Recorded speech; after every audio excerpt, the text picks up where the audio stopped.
Now it's time for Made in the Northwest.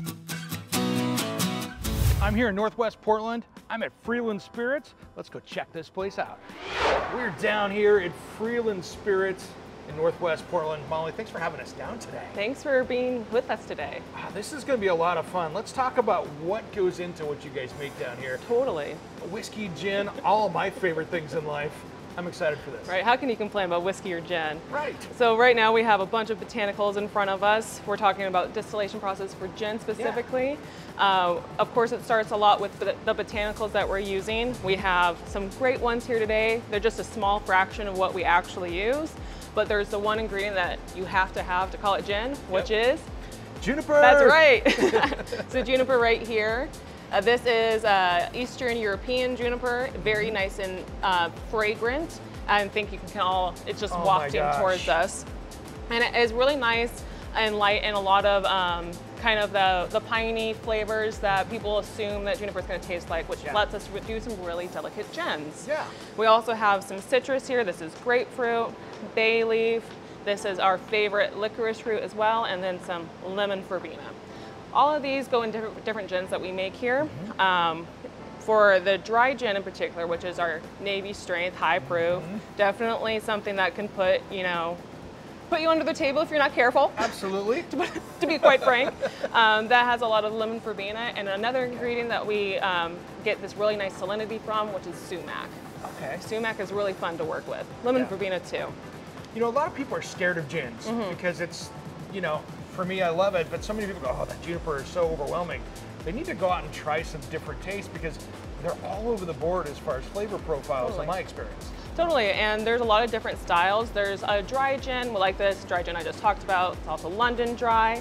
That tends to be juniper forward. Yeah. But then there's a whole contemporary or American style gin, which is a much more new wave style that is more even playing fields for juniper with every other botanical you can use. And there's endless choices for botanicals. I think there's about 300 ingoing, right? And we definitely like to play with all those other ingredients. We just actually launched a new product called Forest Gin, where we're using a lot of forage ingredients from forests. Cool. And a few other ingredients too that are forest adjacent. Yeah. But some of those, not just juniper, but we're using chanterelle mushrooms right here. Oh, cool. And that provides this really unique vanilla character to it. We're also using stuff like Douglas fir tips. Okay. Easy to find in the forest. No kidding. Oxalis, we're using nettle, a lot of things that actually grow right in Forest Park, which is about 5 blocks from us. Yeah, I was going to say, that's super close and easy. And what does that do for the taste? Does it just make it a whole different feel to that? It does. So with our Forest Gin in particular, we're trying to create something that was reminiscent of a walk through the woods. When Jill and I were first starting Freeland, we actually went to Forest Park to do some deep thinking, what we wanted Freeland to represent. And 6 years later, we came out with this product as an ode to those times when you're starting a business and you're getting your footing and you're realizing really who you are. Those were really some important times, and we wanted to make a gin that represented that.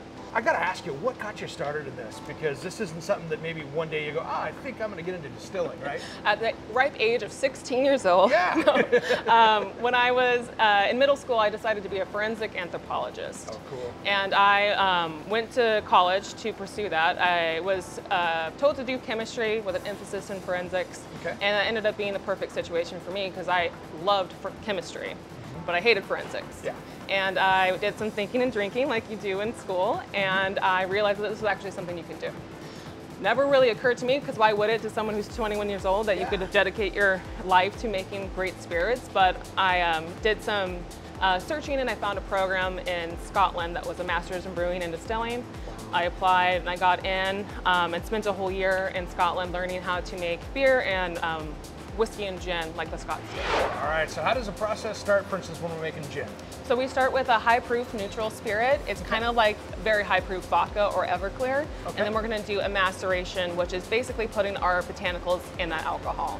Those botanicals are gonna have all their flavor, all that goodness leach into the alcohol. And then we have our next step, which is distillation. That's gonna help us take that alcohol and all those flavors we've extracted and really collect them on the other side of the distillation process.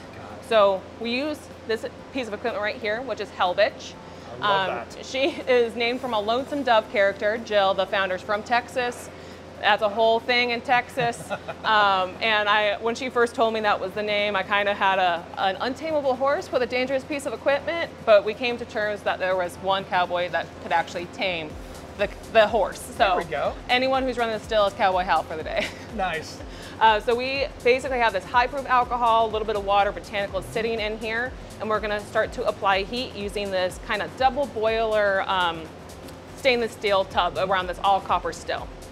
So this heat is going to be applied. We're going to start to see a change in state for this alcohol. It's going to become a vapor, and that vapor is going to rise up all the way to the top of this onion bowl, and then it's going to go along the tubing to the very top along this condenser right here. This condenser is circulating cold water. When that vapor comes in contact with it, it's going to change energy states again, and it's going to become a liquid, which is great because we can't really collect a gas, nor do we really want to collect alcohol gas, which is flammable. We're going to get a nice liquid, and it's going to come right through that parrot right there and be collected into a tanker tote. Nice. All right, when you say handcrafted, this is handcrafted. This is handcrafted. So we actually do everything on site, including the bottling, which is our last step before it gets to, someone who's gonna hopefully enjoy its hands. And right now you can see Dana is filling bourbon. This is one of our only whiskeys on the market right now. We'll soon to release another come fall. But right now we're hand filling this bourbon. We're gonna apply every label by hand, every capsule, which is the seal that goes on, and then put it onto the palate. So it's definitely a time-intensive process, but we do it with love.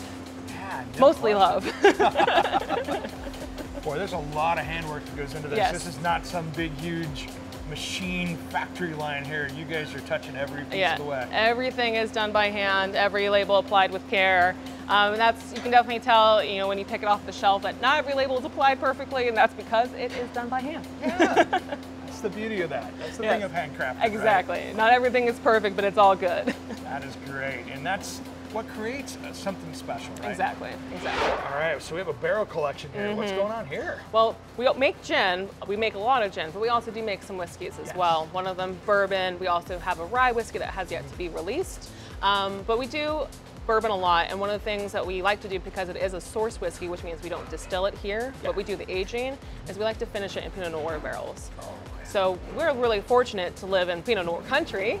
And we actually get these from Elko. You can see the name right there. These basically get dumped the morning of. The owner brings them up here himself, and we fill them that same day.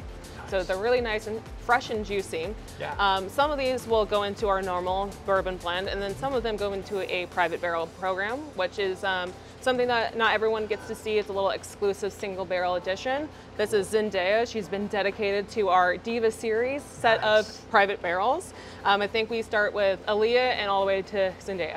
Oh, that's cool. All right, so that's the process? Yes, that's the process. Wow, that is cool. What's next? Well, I think you haven't been to our tasting room yet. No. You want to go there? Let's do it. All right. That's what I've been waiting for. That's what everyone waits for. All right, Molly, we got some beautiful stuff here. Let's talk about it. This is the whole lineup. We have our gin, forest gin, dry gin, a cherry blossom liqueur that we did with the Portland Japanese Gardens, and we have our bourbon and our cask strength bourbon as well. Wow. So we do a lot of different whiskeys. We usually do gin tastings first, and then you end with whiskey. And of course, because the dry gin is the hottest of our gins, we're going to do that one last. All right, anytime is cocktail time in my That's world. What do we got going on? So Brooke here is going to make a cherry blossom gimlet. Gimlet has gin in it, but of course we're going to add our cherry blossom liqueur as well.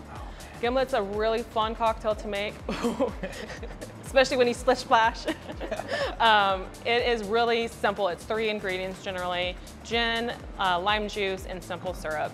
And it's really important to get those components in equal portions, otherwise it can kind of fall a little flat. When you get it exactly right, it's one of my favorite cocktails.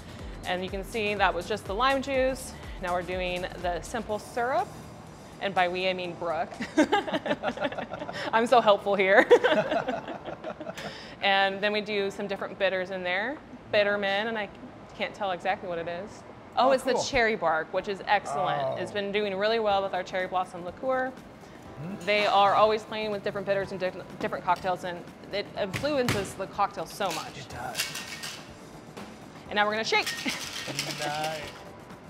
And beautiful garnish on top as well. We have, front of house has quite the attention to detail here. Yeah, absolutely. Molly, thanks for having us out here. This is absolutely amazing. I love seeing what you guys are all about out here. How do people find you guys? Well, you can either come to our tasting room in Northwest Portland. We're in the shadow of Montgomery Park, 2671 Northwest Vaughn Street, or you can find us online at freelandspirits.com. You can even order our spirits online from our website. And of course, we're on all the social medias too. Besides for TikTok, because we're not that cool yet. There's only so much time, right? Only so much time. Absolutely. Well, thanks for having us out. Made right here in the Northwest. Freeland Spirits. I got something calling my name. We'll see you next time.